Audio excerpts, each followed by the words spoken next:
మరణాత ప్రభునందు ప్రియులారా, నిర్గమకాండ ధ్యానములు యందు 24వ దినము మనం ప్రవేశించాము. దేవునికి మహిమ. అలాగే ఈ దినము నిర్గమకాండము 24వ అధ్యాయము మొదటి 2 వచనాలు పఠించుకొని వాక్య ధ్యానము జరిగించుకుందాం. మరియు ఆయన మోషేతో ఇట్లనెను, నీవును అహరోనును నాదాబును అబీహును ఇశ్రాయేలీల పెద్దలలో 70 మందియు యెహోవా యొద్దకు ఎక్కి వచ్చి దూరమున సాగిలపడుడి. మోషే మాత్రము యెహోవాను సమీపింపవలెను, వారు సమీపింపకూడదు, ప్రజలు అతనితో ఎక్కి రాకూడదు. స్నేహితులారా, 24వ అధ్యాయము ఒక క్రొత్త విషయముతో దేవుడు ఆరంభిస్తూ ఉన్నాడు.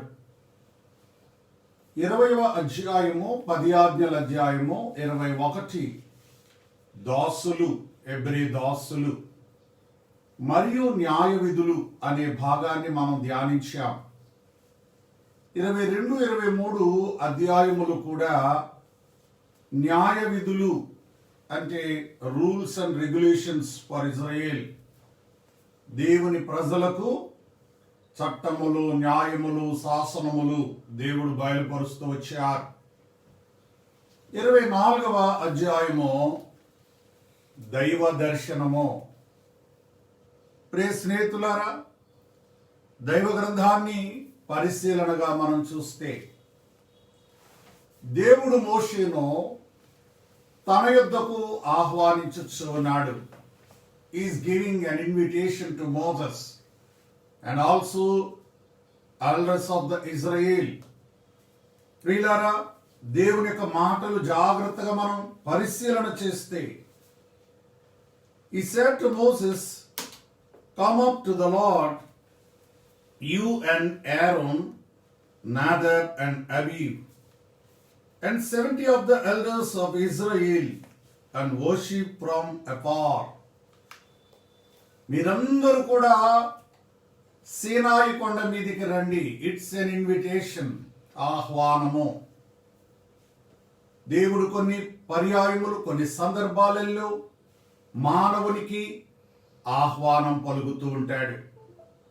ప్రకటన గ్రంథం 19వ అధ్యాయం మనందరం ఎరిగిన మాట, గొర్రె పిల్ల పెండ్లి విందుకు పిలువబడిన వారు ధన్యులు.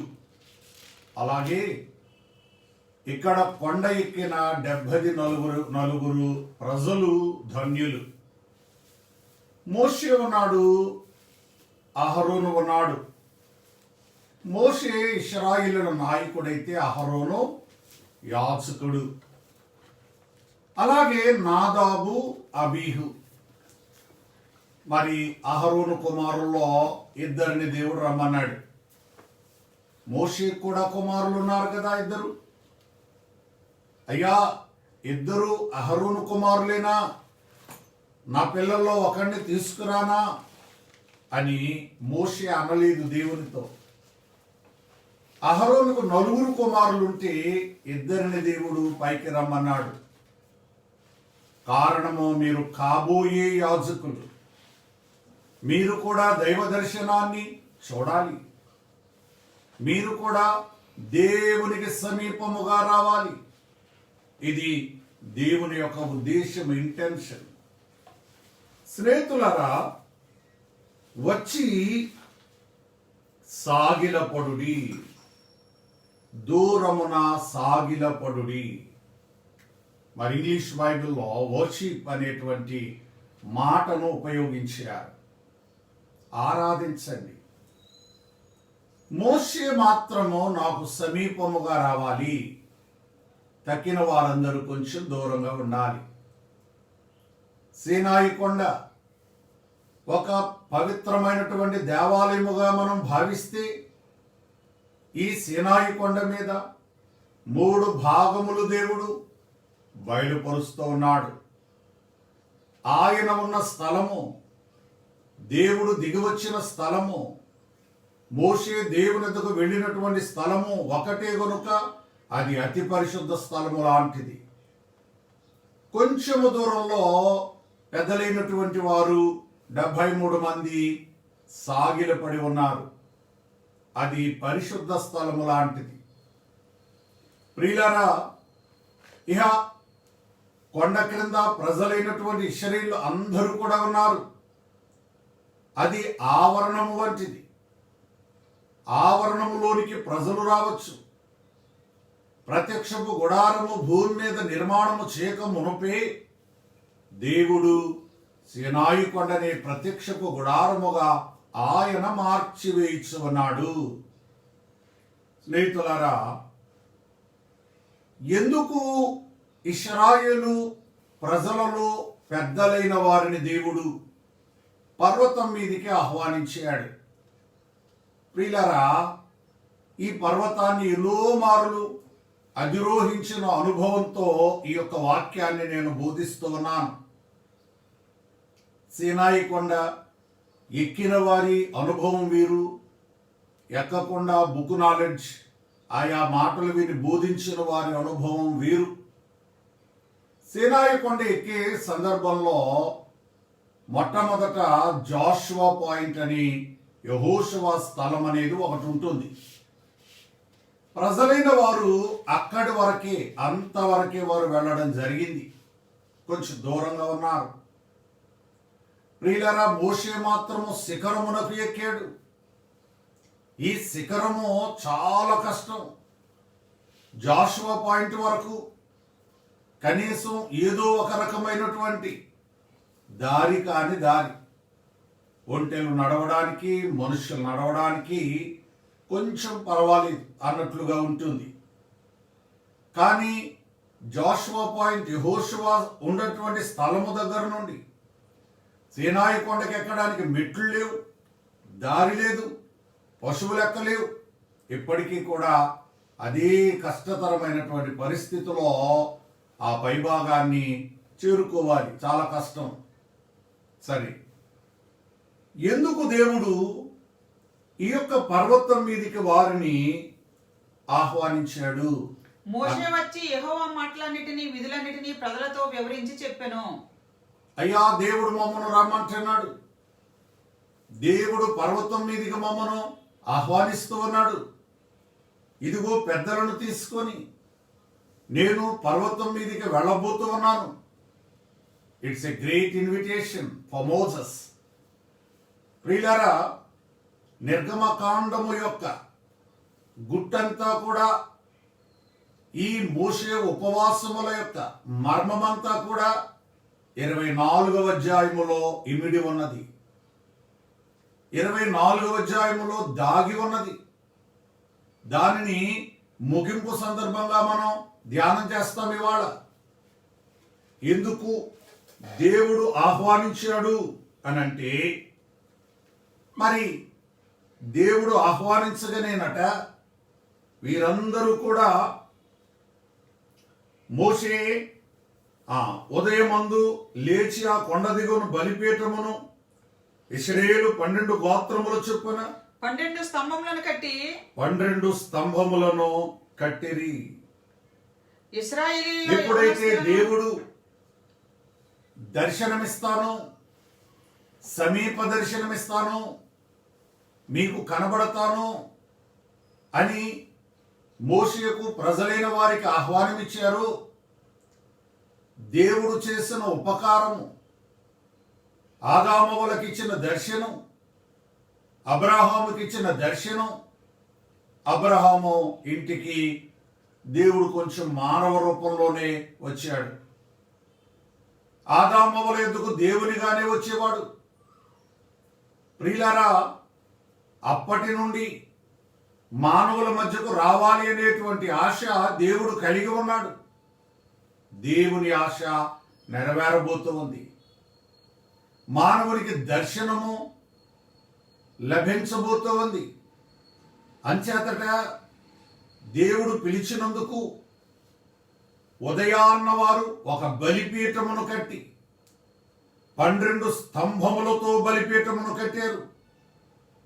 ఇశ్రాయేలీలు 12 గోత్రములుగా ఉన్నారు కాబట్టి 12 స్తంభములు.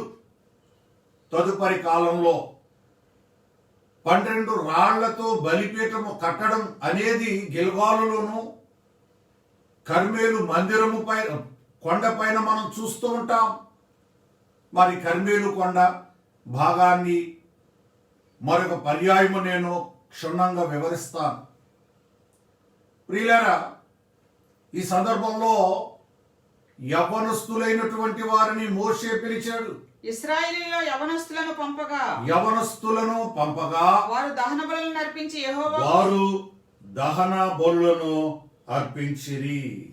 యెహోవాకు సమాధాన బలుగా కోడెలను వధించిరి.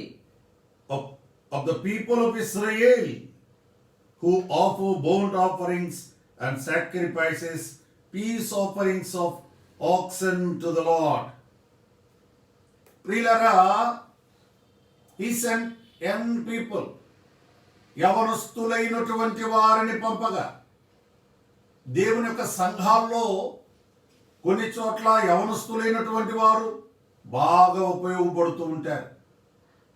యవనస్తులైన వారు పరిచర్యలు చేస్తూ ఉంటారు. కొన్ని చోట్ల వృద్ధులైనటువంటి పెద్దలు యవనులను దరికి రానియరు, యవనులను ఉపయోగించరు. నేను చెప్పేది భోజనాలు పెట్టడానికి, వడ్డనలు చేయడానికి కాదు, బలిపీఠమును నిర్మించడానికి, బలులు అర్పించుట.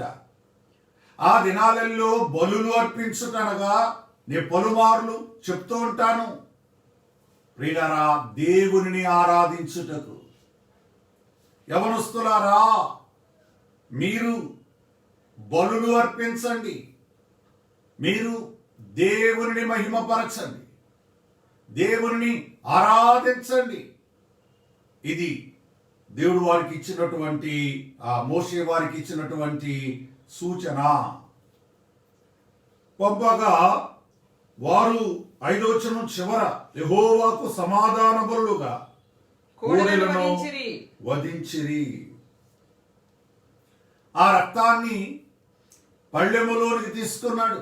మోషే వాటి రక్తంలో సగము తీసుకొని అర్పింపబడిన జంతువుల యొక్క రక్తము పళ్ళెములో పోసి ఆ రక్తం ఏదైతే నిర్గమాకాండము 12వ అధ్యాయములో ఆ రక్తమును పళ్ళెములో తీసుకొని మీ ద్వారబంధములకు 2 నిలువు కొమ్ములకు పైనున్న అడ్డకమ్మికి వ్రాయండి అని దేవుడు సెలవిచ్చాడో, అలాగున ఆ రక్తంలో సగం బలిపీఠం మీద ఆ రక్తమును పళ్ళెములో తీసుకొని సగము బలిపీఠము మీద ప్రోక్షించారు. మరి సగము మోషే ఏం చేస్తున్నాడు అంటే, ఆ రక్తాన్ని మోషే రక్తమును తీసుకొని ప్రజల మీద ప్రోక్షించెను. ప్రభునందు ప్రియులారా, మోషే put it half of the blood and put it in the basin, and half of the blood of the half threw against the altar. ప్రియులారా, సగము రక్తము బలిపీఠం మీదకి వెళ్ళింది, సగము రక్తము ప్రజల మీదకి వెళుతుంది. ఎట్లా పోస్తున్నాడు మోషే? రక్తాన్ని పళ్ళెల్లో తీసుకున్నాడు. హిస్సోపు అనేటువంటి ఒక చిన్న మొక్క ఆ రక్తములో ముంచుతున్నాడు. ఆ ముంచబడినటువంటి కొమ్మను ఇలా ఇలా విదిలిస్తూ ఉన్నాడు. స్ప్రింక్లింగ్. ప్రియులారా, చమురుట, జల్లుట. సో రక్త ప్రోక్షణము అంటే ఎగ్జాక్ట్ గా ఇదే అర్థాన్ని మనం గమనించగలం. ఇక్కడ రక్తాన్ని వారి తలల మీద, వారి వస్త్రముల మీద పడేట్లుగా చల్లుతూ ఉన్నాడు. హెబ్రీ పత్రికలో మోషే ప్రతి ఆజ్ఞను వారికి వివరించిన తరువాత వారి మీద రక్తమును ప్రోక్షింపగా రక్తము చమురుతో ఉన్నాడు, చేత్తో కాదు. హిస్సోపు తీసుకొని, హిస్సోపు అనే చిన్న మొక్క జానడు ఉంటుంది, ఆ మొక్కతో స్ప్రింకిల్ చేస్తూ ఉన్నాడు, చల్లుతూ ఉన్నాడు. ప్రియులారా, మా యొక్క స్వస్థతశాలలో ఇదే రీతిగా మొక్క కాదు కానీ మెషిన్తో తైలాన్ని మేము పోస్తూ ఉంటాం. ఇది వాక్యానుసారము. నేను చాలా గట్టిగా చెప్తూ ఉంటాను, వాక్యానుసారము కాదని వాడు ఎవడైనా ఉంటే నా దగ్గరికి స్వయంగా వచ్చి వాదించవచ్చు, నేను వాదిస్తా. తైలం అనేది రక్తం అనేది పైన మాత్రమే పోయాలి. బైబిల్ గ్రంథంలో యావత్తు బైబిల్ గ్రంథంలో ఎక్కడ మీరు వెతికినా చదివినా మీకు దొరకని విషయం ఏంటంటే తైలము నోట్లో పోసారు అనే మాట మీకు దొరకదు బైబిల్ ఎక్కడ కూడా. సో నోట్లో పోయడమే తప్పు. ఎవ్వరు కూడా, ఏ దైవజనుడు కూడా, ఏ ప్రవక్త కూడా ఎప్పుడు ఎవరికి నోట్లో తైలం పోసినట్టు బైబిల్లో లేదు.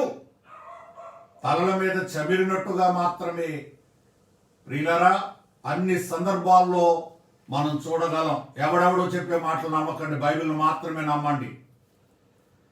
ఈ రక్త ప్రోక్షణ జరిగిన పిమ్మట ఇశ్రాయేలు పెద్దలైనటువంటి వారు 70 మంది ఉన్నారు. సుమారు 27 లక్షల మంది జనాంగం. పోని 30 వేసుకోండి. 30 లక్షల మంది జనాంగానికి 70 మంది పెద్దలు అనంటే దాదాపుగా 1 లక్ష జనాభాకు సుమారుగా 2 పెద్దలు అంటే 50,000 మీద ఒక వ్యక్తిని దేవుడు మోషే ద్వారా ఏర్పాటు చేయించారు. ఇక తక్కిన 4 నాయకులు, 1 మోషే, 2 అహరోను, 2 అహరోను యొక్క కుమారులు. ప్రియులారా ఈ 74 మంది కూడా సినాయి కొండ మీదకి ఎక్కి దేవుని యొక్క సముఖంలో సాగిలపడ్డారు. ఈ సందర్భంలో అహరోను, నాదాబు, అబీహు ఇశ్రాయేలు పెద్దలలో 70 మంది ఎక్కిపోయి ఇశ్రాయేలు దేవుని చూచిరి. ఇశ్రాయేలుల దేవుని చూచిరి. 9వ వచనంలో ప్రియులారా దేవుని చూచుట అనేది దివ్యమైనటువంటి భాగ్యము. బైబిల్లో చాలా మంది చెప్తూ ఉంటారు, ఏ మానవుడును ఎప్పుడును ఎన్నడును దేవుని చూచి ఉండలేదు. మరి ఈ వాక్యం సంగతి ఏంటి? దేవుని చూచిరి. ప్రియులారా ఆయన కనబడ్డాడా? ఆయన మాట్లాడా అంటే ఆయన కనబడ్డాడు. ఆయనను చూచారు, స్పష్టముగా చూచారు. మరి ఎవరును దేవుని చూడలేరు అనేటువంటి వాక్యం సంగతి ఏంటి అంటే మరి చూసిన వాక్యం సంగతి ఏంటి? బైబిల్ గ్రంథంలో దేవుణ్ణి చూచినటువంటి భక్తులు అనేక మంది అనేక పర్యాయములు చూచుట అనే సత్యాన్ని మనం గమనిస్తూ ఉంటాం. ఆదికాండము 32వ అధ్యాయము 30వ వచనంలో యాకోబు అంటాడు, నేను దేవుని ముఖాముఖిగా చూచితిని. నేను దేవుని ముఖాముఖిగా చూచితిని. నిర్గమకాండం 3వ అధ్యాయము 6వ వచనంలో ప్రియులారా మోషే దేవుని పొదలో ఉన్నటువంటి దేవుణ్ణి చూచినప్పుడే తన ముఖము కప్పుకొనెను. మోషే తన ముఖమును కప్పుకొని దేవుని వైపు చూడవలచెను. దేవుని వైపు చూడడానికి వెనుకాడాడు, భయపడ్డాడు, ఇబ్బంది పడ్డాడు. అయ్యో దేవుణ్ణి చూస్తే ఏదైనా అయిపోద్దేమో అనుకుని ముఖాన్ని కప్పేసుకున్నట్ట. ప్రియులారా పూర్వకాలము ఏం చెప్తా ఉంటారు అంటే, ఏం చెప్పబడింది అంటే ముసుగు ఉన్న ముఖముతో దేవుణ్ణి చూచారు. అందుకే పెండ్లి కుమార్తె సంఘము పరమగీతం 1వ అధ్యాయములో ముసుగు వేయబడిన దాననై నీ జతకాండ్ల మందల యొద్ద నేను ఎందుకు ఉండాలి? పూర్వకాలము ముసుగు, మోషే ముసుగు వేసుకున్నాడు. దైవజనులు అన్నారు ముసుగు విసుగు అన్నా. ఎక్కువసేపు ముసుగు ఉంటేనట విసుగు వస్తుందట. బయటికి వెళ్తే నేను కూడా మాస్క్ పెట్టుకుంటాను, విసుగు వస్తుంది. ఎప్పుడు ఇంటికి వెళ్దామా, ఎప్పుడు తీసేద్దామా అని ఉంటుంది. అలాగే ముసుగు కూడా విసుగు తెప్పిస్తుంది. ప్రియులారా పత్రికల్లో ఈనాడు సంఘము దేవుని ఏం చెప్తుందంటే ముసుగు లేని ముఖముతో, పెండ్లి కుమార్తె సంఘము ముసుగు లేని ముఖముతో ఆయనను చూసే సంఘముగా తయారు కావాలి. Not within the veil. ప్రియులారా ఓల్డెన్ డేస్ లో within the veil I want to see his face. ప్రియులారా, ఆయన యొక్క ముఖాన్ని ముసుగులో నుండి మాత్రమే చూచేటువంటి దినాలు. సో ఇక్కడ వాక్యంలోనికి మనం వద్దాం. ఆయన పాదముల క్రింద నిగనిగలాడు ఆయన పాదముల క్రింద నిగనిగలాడు నీలమయమైన వస్తువు నిగనిగలాడుచు ఉన్నటువంటి నీలమయమైన వస్తువు. ఆకాశ మండలపు తేజము వంటి ఏంటండి ఆ వస్తువు? ఒక వస్తువును గూర్చి దేవుని పాదాల వైపు చూశారు. మానవుడే ఆయన పాదాల వైపు చూడాలి, తల వైపు చూచుట కంటే కూడా. దేవుని వైపు చూచినప్పుడు నీ ముఖములో నా రహస్య పాపములు కనబడుచు ఉన్నవి. ఆయన ముఖాన్ని చూడడం ఇబ్బందికరం.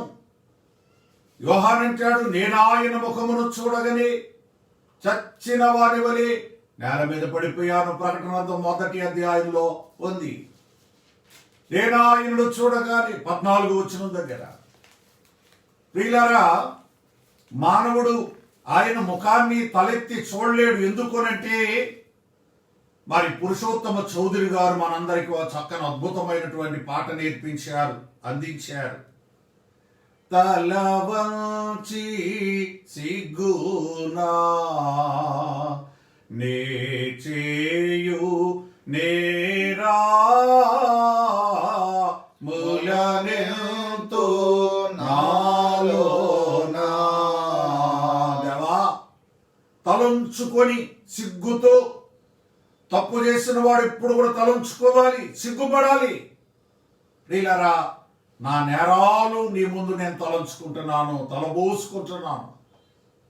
పలుమార్లు నీ గాయములు కెలికి నేను శ్రమపరిచిన వాడని నేను, అందుకే నీవు తలంచుకుంటున్నాను. కనుక ఇశ్రాయేలు దేవుని పాదములను మొట్టమొదటగా వారు చూచారు. పాదాల క్రింద ప్రత్యేకమైన వస్తువు కనబడుతోంది. అంటే ఆయన ఒక ప్రత్యేకమైన వస్తువు మీద నిలబడ్డారు. ప్రియులారా, ఏమిటి ఆ వస్తువు? ప్రకటన గ్రంథము 21వ అధ్యాయములోనికి మనం వెళదాం.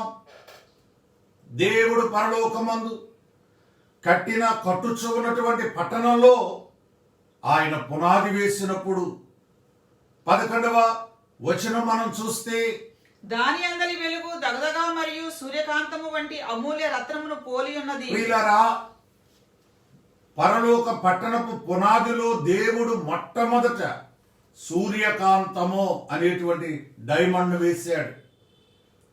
పునాదిలో మా ప్రాంతమందు గోదావరి జిల్లాల్లో, ఆంధ్రప్రదేశ్లో, ఇంకా భారతదేశంలో కూడా కావచ్చు, మరి పునాదిలో కొంచెము బంగారు ముక్క, కొంచెము వెండి, కొంచెం రాగి, ఇనుము కంచు, ఇట్లా పంచలోహములు అనే పదార్థాలు వేస్తూ ఉంటారు. చాలా శంకుస్థాపనలు చేసినప్పుడు నన్ను అడుగుతూ ఉంటారు మా సంఘస్థులు, అయ్యా పంచలోహాలు వేయొచ్చా మనం అంటే, వేయొచ్చు అంటాను నేను. మన దేవుడు ఏం వేశాడో చూడండి. అసలు పునాదుల్లో మనం ఎందుకు వేయాలో చూడండి.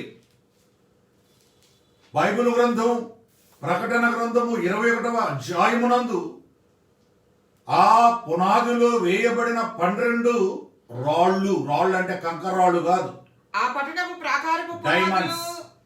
పట్టణపు ప్రాకారము పునాదులు అమూల్యమైన నానావిధ రత్నములతో పునాదులు అమూల్యమైన నానావిధములైన రత్నములు, అమూల్యమైనవి. ప్రియులారా, ద ప్రీషియస్ వన్. అండ్ నానా విధములైనవి, డిఫరెంట్ స్టోన్స్ అంటే డైమండ్స్ అన్నమాట. వజ్రములు దేవుడు వేశాడు. అవి మన ఉంగరాలలో ఉండే చిన్ని వజ్రాలు కాదు, మహా పెద్ద వజ్రాలు దేవుడు వేశాడు. వాటి విలువ కోట్లు ఉంటుంది. ప్రియులారా, ఎందుకు పునాదుల్లో విలువైన పదార్థాలు వేస్తారు అంటే మన దేవుడు ఆరంభించాడు ఆ రీతిగా. కాబట్టి పునాదిలో వేయబడిన మొదటి డైమండ్ సూర్యకాంతము. ప్రకటన 21:11 నోట్ చేసుకోండి. సూర్యకాంతమునకు ఉన్న లక్షణం ఏంటంటే దగదగా మెరియుట, బాగా మెరిసిపోతూ ఉంది, లైటింగ్ ఇస్తూ ఉంది, మెరుపు వస్తూ ఉంది. దాని యొక్క కాంతికి పరలోకమంత జిగేల్మంటూ ఉంది. ప్రియులారా, ఆ పునాదిలో వేయబడిన రెండవ రత్నాన్ని చూడండి, రాయిని చూడండి. మొదటి పునాది సూర్యకాంతపు రాయి, మొదటిది సూర్యకాంతము, రెండవది నీలము. ప్రియులారా, షఫాయ్ నీలపు వజ్రము. ఇది వెరీ ఫేమస్ వన్, చాలా విలువైనది, ప్రీసియస్ వన్. కాబట్టి ఈ నీలమునకు ఉన్నటువంటి గుణమేంటంటే, ఈ నిర్గమ 24:10 మనం చదువుతూ ఉన్నాం, ఆయన పాదముల క్రింద నిగనిగలాడు నీలమేమైన వస్తువు వంటిది. ఇది నిగనిగలాడుచు ఉన్నది. ప్రియులారా, షాఫైర్ స్టోన్. మరి ఆకాశ మండలపు తేజము వంటిది ఉండెను. ఆకాశములో ఎటువంటి వెలుగు ఉంటుందో ఆ వెలుగు ఆయన పాదాల క్రింద కనబడుతుందట. దేవుని యొక్క స్వరూపము పాదముల దగ్గర నుండి, ఎప్పుడు కూడా దైవ దర్శనం పాదాల దగ్గర నుండి తల వరకు ఉంటుంది. చాలా మంది దేవుణ్ణి చూశాను అని అంటారు. ఒక్కసారి అడగండి, ఏ రీతిగా చూసావు దేవుణ్ణి? ముఖం చూసావా? చేతులు చూసావా? ఆయన నడుంభాగం చూసావా? ఆయన పాదములు చూసావా? ప్రకటన గ్రంథము 1వ అధ్యాయము 14వ వచనంలో, ప్రియులారా, ఆయన పాదములు అని మొదలు పెట్టాడు. ఆయన పాదముల మట్టుకు దిగు వస్త్రమును ధరించుకొని ఉండెను. ఆయన తన పాదముల మట్టునకు దిగుచున్న వస్త్రము ధరించుకొని రొమ్మునకు బంగారు దట్టి కట్టుకొని ఉండెను. ఎలా ఉన్నాయి ఆయన పాదములు? పుటము వేయబడిన అపరంజిని పూలిన పాదాలు. ఆయన పాదములు కొలిమిలో పుటము వేయబడినయు, కొలిమిలో అపరంజితో సమానమై పుటము వేయబడి మెరియుచున్న అపరంజితో సమానము. ప్రియులారా, అపరంజి అనగా బంగారము, ద ప్యూర్ గోల్డ్. దేవుడు అంటే ఏంటనుకున్నావు? బంగారం.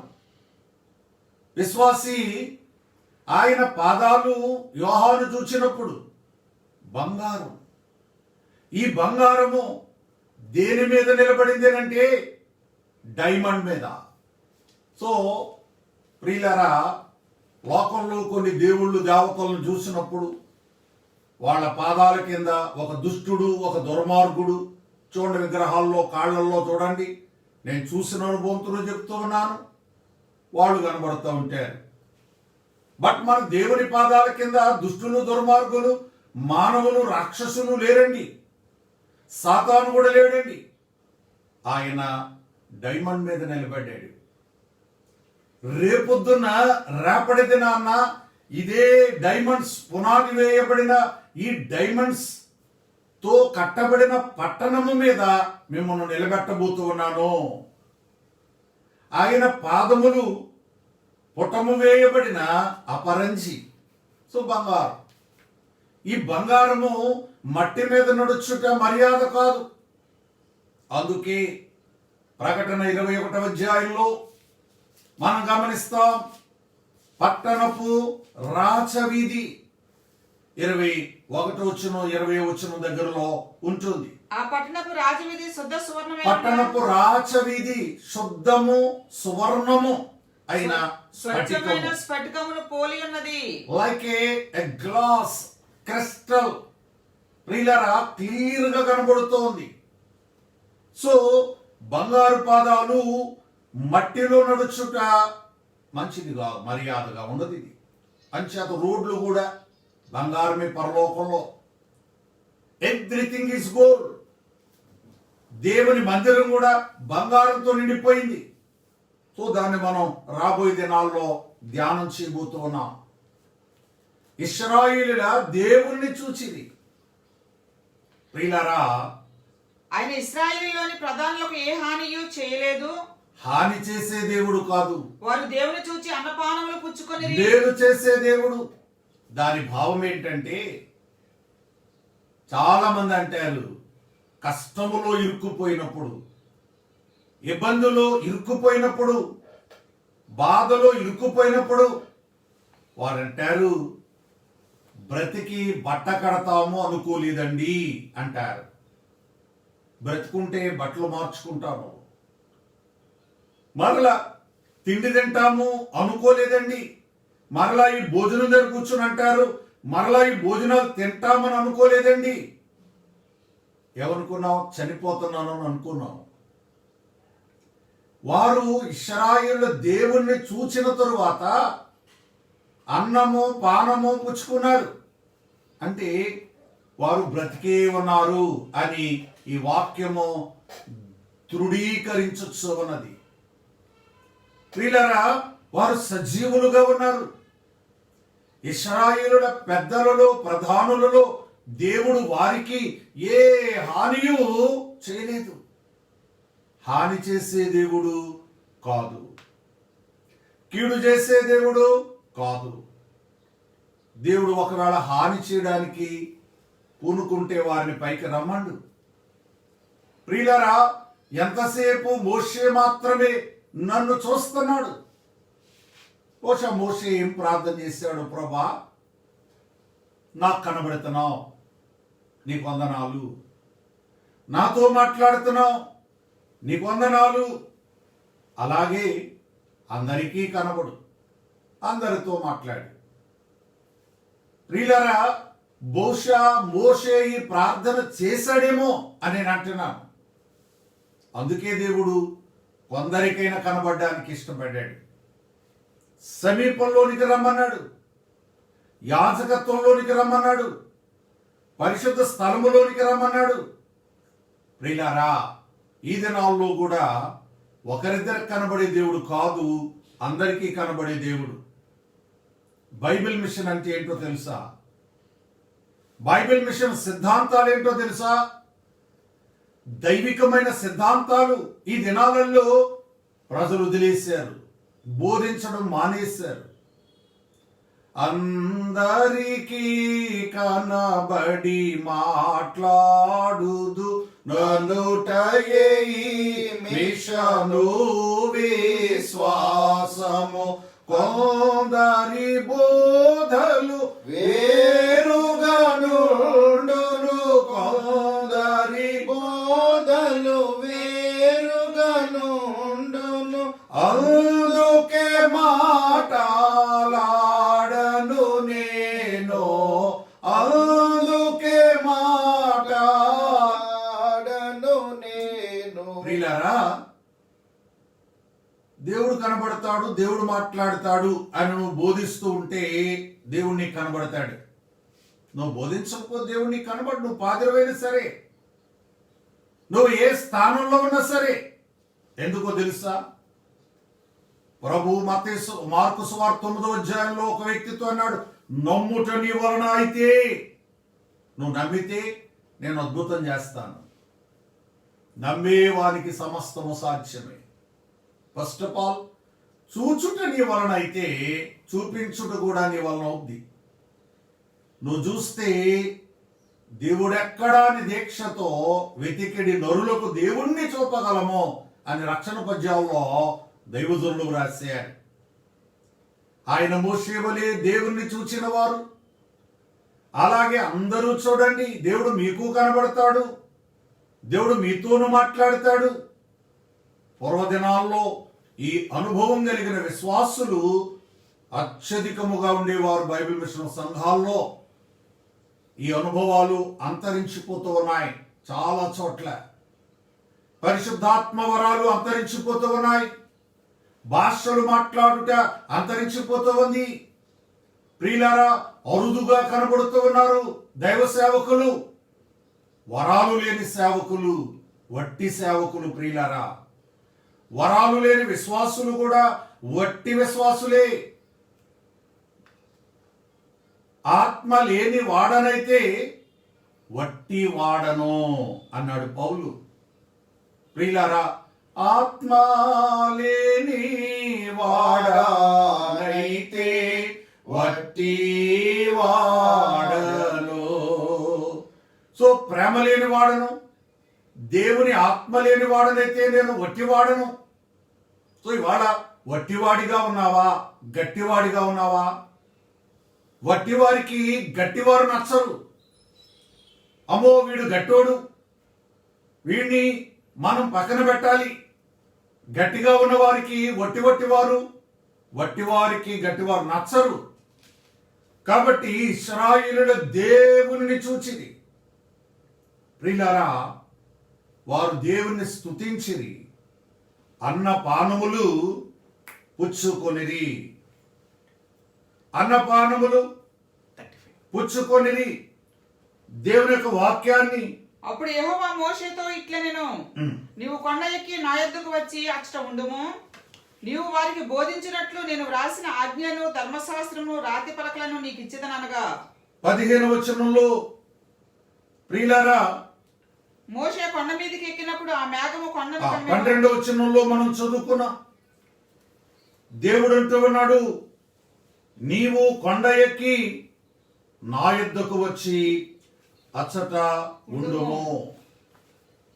So come up to me on the mountain and wait there, that I may give you the tablets of stones. ప్రియులారా, కొండ ఎక్కి నా యొద్దకు వచ్చి అచ్చట ఉండుము. నేను వ్రాసిన ఆజ్ఞలను, ధర్మశాస్త్రమును, నీకు ఇచ్చేదను, రాతి పలకలను నీకు ఇచ్చేదను. మోషేయు అతని పరిచారకుడైన యెహోషువయు లేచిరి. ప్రియులారా, మోషే, యెహోషువాలు ముందుకు సాగారు, తక్కిన వారు ఆగారు. మోషే దేవుని కొండ మీదకి ఎక్కెను, సమీపముగా వెళ్ళాడు, దేవుని యొద్దకు వెళ్ళాడు, దేవునితో ఉండడానికి వెళ్ళాడు. ప్రియులారా, దేవుని చిత్తాన్ని తెలుసుకోవడానికి వెళ్ళాడు. అతడు పెద్దలను చూచి మేము మీ యొద్దకు వచ్చే వరకు ఇక్కడనే ఉండుడి స్పష్టముగా చెప్తూ ఉన్నాడు. దేవుడు నన్ను రమ్మంటున్నాడు, దేవుడు నన్ను పిలుస్తూ ఉన్నాడు, మీరు వెళ్ళండి, ఇదిగో మేము పైకి వెళుతూ ఉన్నాం, మేము ఆయన యొద్దకు, ఆయన సన్నిధిలోనికి వెళుతూ ఉన్నాం. ప్రియులారా, మరింత చిత్తాన్ని, దైవ చిత్తాన్ని తెలుసుకోవడానికి మేము వెళుతూ ఉన్నాం. మోషే కొండ మీదకి ఎక్కినప్పుడు ఆ మేఘము కొండను కమ్మెను. యెహోవా మహిమ సినాయి కొండ మీద నిలిచెను. మేఘము 6 దినములు దాన్ని కమ్ముకొనెను. 6 దినములు మేఘము కప్పేసింది సినాయి కొండ మీద. నేను అనుభవంతో చెప్తూ ఉన్నాను స్నేహితులారా, సినాయి కొండ ఎక్కుట అనేది రాత్రి 10 గంటల వేళ గైడ్స్ మనల్ని తీసుకెళ్తారు. పగలంతా ప్రయాణం చేసి వచ్చి ఆ రాత్రి ఆహారం తీసుకొని 9:30 కల్లా కూడా మోర్గన్ ల్యాండ్ అని ఒక ప్లేస్ ఉంటుంది, హోటల్ ఉండేది మోర్గన్ ల్యాండ్. ఎక్కువగా అక్కడి నుండి మరి వెయిటింగ్ హాల్లో కొండెక్కే వారందరూ అన్ని బ్యాచ్లు, అన్ని దేశాల వారు ఉంటారు. డ్రెస్సులు వేసుకొని, కర్రలు పట్టుకొని, చలికాలం అయితే కోట్లు, స్వెటర్లు, గ్లౌజులు, మంకీ క్యాప్స్, జర్కిన్స్, మొక్లేస్, ఇంకా సినాయి కొండ దగ్గర ప్రత్యేకంగా కొన్ని ఐటమ్స్ ధరించుకొని రెడీగా ఉంటారు. కర్ర ఉండాలి, టార్చ్ లైట్ ఉండాలి. రాత్రి 10ంటికి మొదలైన ప్రయాణం వారు తిరిగి వచ్చేసరికి 5, తెల్లవారుజాము 5 లేక 6. ప్రియులారా, రాత్రంతా ప్రయాణమే. సో చాలా చలి ఉంటుంది ఆ సినాయి కొండ మీద. మేము మే, జూన్ నెలల్లో ఎక్కినప్పుడు నైట్ టైం పగలంతా వేడి, రాత్రి సినాయి కొండ మీద చలి వేస్తోంది, చల్లని గాలి. అది వింటర్లో అయితే మరి అక్కడ నీళ్లు ఏవైనా ఉంటే అవి గడ్డగట్టుకుపోతాయి. పగలెందుకు ఎక్కరండి అని అడుగుతారు కొంతమంది. పగలెక్కాలంటే మహావేడి, రాయి త్వరగా వేడెక్కుతుంది, త్వరగా చల్లబడుతుంది. కాబట్టి అక్కడ చెట్లు ఉండవు, చుట్టూ ఏ కొండ మీద కూడా ఒక చెట్టు తప్ప గడ్డి కూడా కనబడదు. అంటే ఎందుకు చెప్తున్నా అంటే మోషే అంత వేడిమి, అంత చలి కలిగినటువంటి ప్రదేశంలో ఉన్నాడు. దైవ దర్శనం అంటే హాయి అనుకుంటున్నావా? దైవ సన్నిధినంటే హాయి అనుకుంటున్నావా? దేవుని చూడడం అంటే తలగళ్ళు వేసుకొని జారబడ్డం అనుకుంటున్నావా? ఎవరు నేర్పాడి భక్తి? ఎంత కష్టపడితే ఇశ్రాయేలు దేవుని చూచిరి, మెట్లెక్కి మెట్లెక్కి మెట్లెక్కి వారు ప్రయాణం చేసి వెళ్ళారు. కొండెక్కిన ప్రతిసారి అనుకుంటాను నేను, మోషే మహానుభావ ఎట్లెక్కావయ్యా, తమరు ఎట్లెక్కారండి ఆ వయస్సులో? మేము ఆయాసపడుతున్నాం, ప్రయాసపడుతున్నాం, ఇబ్బంది పడుతున్నాం, కష్టపడుతున్నాం. ఒక్క పర్యాయముకే, 2 పర్యాయములకి, కొన్ని పర్యాయములకి ఎట్లా అయిపోతున్నాం మేము? మాకు అన్ని అనుకూలం ఉన్నప్పుడు ఎక్కుతున్నాం, తమరు ఎలా వెళ్ళారు అని పలుమార్లు మేము ఆ సందర్భాలు జ్ఞాపకం చేసుకుంటూ ఉంటాం. దైవ దర్శనం అంటే నాట్ ఎన్ ఈజీ థింగ్. ప్రియులరా, కాడు జాపుకొని, పరుపులు వేసుకొని, తలగళ్ళు పెట్టుకొని జారబడి, అది కాదు దైవ సన్నిధి అంటే. ప్రియులారా, దైవ సన్నిధి వేరు, దైవ సహవాసం వేరు. The waiting time is more, waiting period is more. చాలా సమయము కనిపెట్టాడు. 6 దినాలు మేఘం కప్పేసిందట. 7వ దినమున ఆయన ఆ మేఘములో నుండి మోషేను పిలిచినప్పుడు మోషేను పిలిచాడు. యెహోవా మహిమ కొండ శిఖరం మీద దహించు అగ్నివలె. 7 గంటలు వేచి ఉండగలవా? 7 గంటలు 7 నిమిషాలు మోకరించి ఉండగలవా? విశ్వాసి 70 నిమిషాలు మోకరించి ఉండగలవా? సో మోషే 6 దినాలు సైలెంట్ గా ఉన్నాడు, కనిపెడుతూ ఉన్నాడు. 7వ దినాన్న జవాబు వచ్చింది. దేవుడు మోషేను పిలువగా, యెహోవా మహిమ కొండ శిఖరం మీద దహించు అగ్నివలె ఇశ్రాయేలు కనులకు కనబడెను. ఇప్పుడు అందరికి కనబడింది. ప్రజలందరూ కొండ క్రింద నుండి చూస్తూ ఉన్నారు. ఆ కొండ క్రింద భాగము, ఆ కొండ చుట్టూ అనే అపోహలు మీరు ఎవరైనా ఉంటారేమో. Not even near by. ప్రియులారా, కొన్ని కిలోమీటర్ల దూరంలో వారు నిలబడి ఉన్నారు. ప్రజలు నిలబడిన ప్రాంతము నుండి మరి ఆ సెయింట్ క్యాథరిన్ మానస్ట్రీ వరకు $1 పెట్టుకొని కారులో వెళ్ళొస్తూ ఉంటాం. దానికి అక్కడి నుండి మరి చాలా దూరం నడిస్తే తప్ప ఆ ఒంటెల స్పాట్ మనకు రాదు. అక్కడి నుండి కొన్ని గంటలు నడిచిన తర్వాత జాషువా పాయింట్కి వస్తాం. ప్రియులారా, చాలా ప్రయాణం ఉంది సీనాయి కొండ చరిత్రలో. కనుక అంత దూరములో ఉన్నటువంటి ప్రజలైనటువంటి వారికి దేవుడు ప్రత్యక్షమయ్యాడు, కనబడ్డాడు. అప్పుడు మోషే ఆ మేఘములో ప్రవేశించి కొండ మీదకి ఎక్కెను. ప్రియులారా, మోషే ఆ కొండ మీద రేయింబావులో 40 దినములుండెను. ఇది మోషే ఉపవాసాలంటే, ఇది మోషే ధ్యానాలు అంటే. 40 దినాలు. ఈ 24వ అధ్యాయమే ఈ మోషే ఉపవాసాలకు బలమైన అధ్యాయము, మూలమైన అధ్యాయం, ముఖ్యమైనటువంటి అధ్యాయము. 40 దినాలు 40 days, డే అండ్ నైట్ అక్కడే గడిపాడు. ప్రియులరా, మరి కొండ క్రింద ఉన్న వారి సంగతి ఏంటి అని అంటే, మోషే ఒక మాట అన్నాడు. 14వ వచనంలో, అతడు పెద్దలను చూచి, మేము మీ వద్దకు వచ్చే వరకు ఇక్కడే ఉండుడి. He said to the elders, ఇదిగో అహరోనును హూరును wait here for us until we return to you. And behold, Aaron and Hur are with you. ఎవరికైనా వ్యాజ్యమున్న ఎడల వారి వద్దకు వెళ్ళవచ్చునని వారితో. Aaron and Hur are with you. Wait here for us until we return to you. మేము తిరిగి వచ్చు వరకు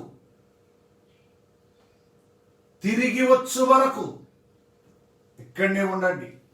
యేసుక్రీస్తు ప్రభువారు కూడా నేను తిరిగి వస్తాను, సిద్ధంగా ఉండండి అని ఎట్లయితే చెప్పారో, ఇది దేవుని రాకడను గూర్చి కూడా సూచించేటువంటి ఒక మాట అహరోను హూరు మీకున్నారు. ఇవాళ యేసుక్రీస్తు ప్రభువారు తండ్రి యొద్దకు వెళుతూ పరిశుద్ధాత్మ దేవుని మనకిచ్చి, పరిశుద్ధాత్ముడు మీతో ఉన్నాడు, నేను వచ్చే వరకు ఉంటాడు ఆయన, గనుక రాకడకు సిద్ధపడాలి, సిద్ధంగా ఉండాలి. ఇలాగున దైవ సహవాసములోనికి, దైవ చిత్తమును తెలుసుకొనుటకు ప్రియులారా దేవుని యొద్ద గడుపుటకు మోషే వెళ్ళెను. ఈ మోషే ఉపవాస ధ్యానాలలో దేవునితో గడుపుట ముఖ్యం, దైవ ధ్యానము ముఖ్యం, దైవ సన్నిధి ముఖ్యం.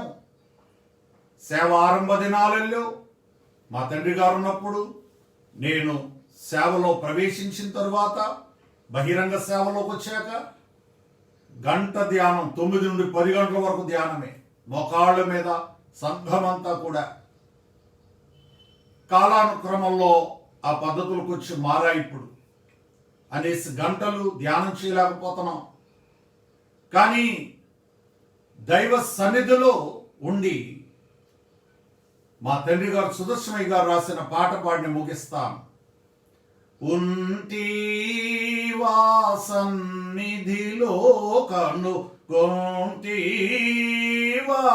ప్రభుని మోమో, ఒంటిగా మోకరిచి వింటివా ఆస్వరమో.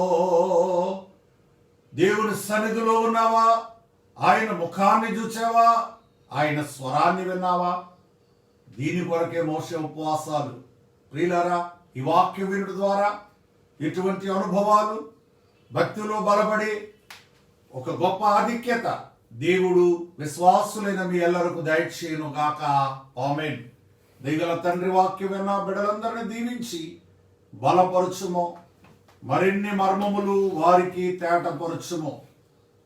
ఏ గృహములో ఈ వాక్యం వినబడుతుందో ఆ గృహాలను, ఆ కుటుంబాలను దీవించండి ప్రభా. ఇదిగో వ్యాధుల నుండి, ఇబ్బందుల నుండి, బాధల నుండి వారిని దూరపరచండి. ఏ వైరస్ కానీ తండ్రి అంటు వ్యాధి కానీ అట్టి గృహములకు సోకనీయక పాకనీయక అద్భుతాన్ని చేసి ఆశీర్వదించి ఆనందింపజేయమని, ఆత్మీయ వరములతో నింపమని యేసునామమున ప్రార్థించి వేడుకుంటున్నాం పరమ తండ్రి. ఆమేన్. అందరికీ మరణాత. Thank you. God bless you.